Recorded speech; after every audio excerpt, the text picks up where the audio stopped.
안녕하세요. 오늘 저희가 함께 살펴볼 자료는 바로 전환길 씨 관련 소식입니다. 최근에 국민의힘 입당, 또 더 나아가서 당 최고위원 출마 가능성까지 내비쳤다는 내용인데요. 특히 제가 들어가서라도 윤석열 지킬 것, 이 발언이 상당히 주목을 받고 있습니다. 저희가 받은 자료들을 토대로 이 발언의 의미, 또 그 파장에 대해서 좀 깊이 얘기 나눠보죠. 네, 안녕하세요. 정말 흥미로운 지점이죠. 이게 그냥 정치해볼까 이 정도가 아니라요. 최고위원이라는 아주 구체적인 당직, 그리고 대통령 수호라는 명분까지 딱 내세웠거든요. 보내주신 자료도 보니까 이 발언이 나온 맥락에 대한 분석도 여럿 있더라고요. 맞아요. 최고위원. 이게 그냥 당원이 아니라 당의 핵심 지도부잖아요. 주요 의사결정에 참여하는 자리인데 단순히 입당하겠다 정도가 아니라 왜 최고위원을 딱 집어서 말했을까요? 자료 중에는 이걸 당내 역학구도랑 연결해서 보는 시각도 있던데요. 그렇죠. 최고위원은 당대표랑 같이 당 운영 방향을 정하는 핵심 중에 핵심이니까요. 그래서 이게 단순히 윤 대통령 개인에 대한 지지, 이걸 넘어서서요. 현재 당내 어떤 상황이나 특정 세력과의 관계, 이런 걸 염두에 두고 자신의 정치적 위치를 좀 만들려는 거 아니냐, 이런 해석이 가능해요. 다른 기사에서는 또 그분의 대중적 인지도가 높으니까 이걸로 좀 당내 기반 약점을 돌파하려는 전력이다, 이런 분석도 있고요. 아, 그러니까 윤석열 지킴이라는 그 프레임 자체가 당내 특정 그룹이나 아니면 당원들한테 좀 어필할 수 있다 이렇게 보는 거군요. 근데 이 지킨다는 말이요. 이게 정확히 뭘 의미하는 걸까요? 그냥 정책적으로 돕겠다? 이런 걸까요? 아니면 더 적극적인 어떤 역할? 충분히 그럴 여지가 있죠. 특히 지금 정치 상황이나 당 내부 사정을 보면요.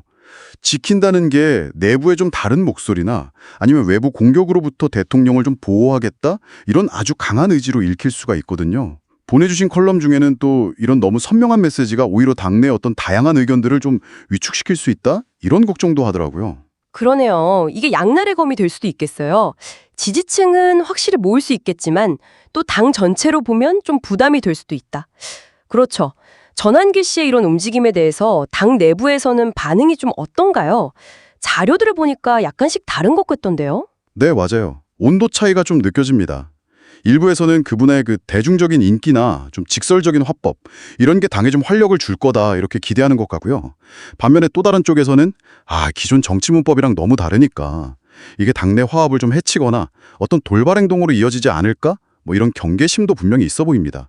인터뷰 기사 같은 걸 봐도 그런 복잡한 시선이 좀 느껴지죠. 그렇군요. 하긴 유명 인사의 정치 참여는 언제나 좀 뜨거운 이슈이긴 했으니까요.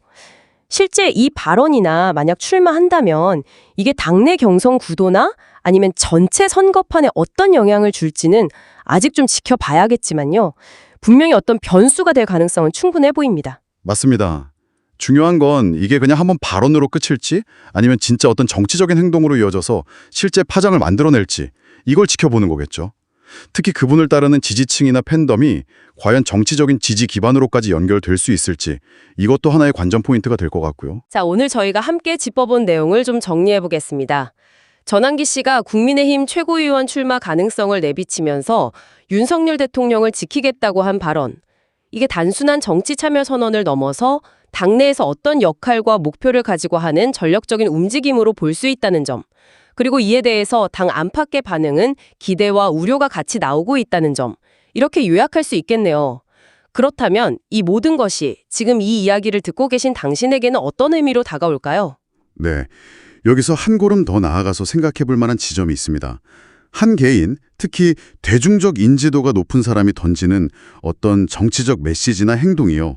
이게 실제 정당 내부의 어떤 권력관계나 전체 정치 담론의 지형에 구체적으로 어떤 영향을 미치는지 그 과정과 결과를 한번 주목해 볼 필요가 있다는 겁니다.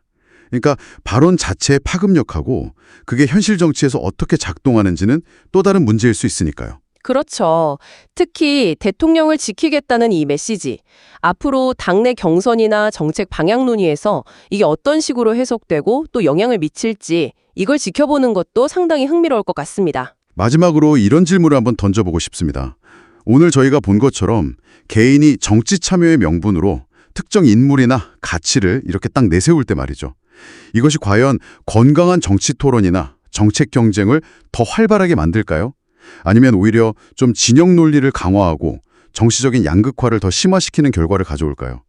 오늘 저희가 살펴본 자료들을 다시 한번 곱씹어 보시면서 스스로에게 질문을 던져보시는 것도 의미 있는 시간이 될 것 같습니다.